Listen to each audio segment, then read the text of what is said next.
Tata power मनमुखी शासन चलता बेले दुई जन कर्मचारी को चाकरी छटई घटना को नहीं दुई परिवार सदस्य माने टाटा पावर कार्यालय सम्मुखें धारणा देइछंती।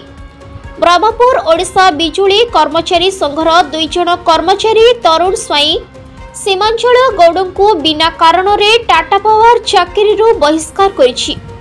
श्रम कार्यालय चिठीर चुक्तिनामा अनुसार दुई जन कर्मचारी को चाकरी देवाई निर्देश पत्र आसीथिले मध्य टाटा पावर कार्यालय निजर मनमुखी शासन को जारी रखी दुई जन कर्मचारी को चाकरी देउनाहंती। आज एही दुई परिवार टाटा पावर विरुद्ध रे स्वर आंदोलन करी टाटा पावर कार्यालय सम्मुखें धारणा देइछंती। सेमानंकर दाबी पूरण होला पर्यंत धारणा जारी रहिबो बोली संघर कार्यकारी सभापति श्री पंचानन जेना मत प्रकाश करिसेंती।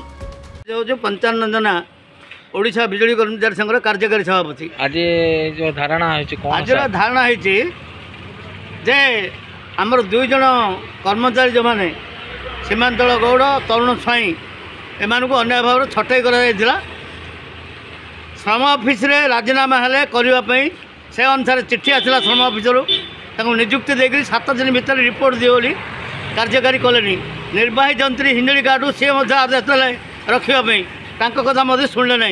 तेणु जेहेतु श्रम ऑफिस लेबर ऑफिस कथा कि एजुकेशन कथा किसी शुणिले तेणु से आज सपरिवार धारणा बसुँच।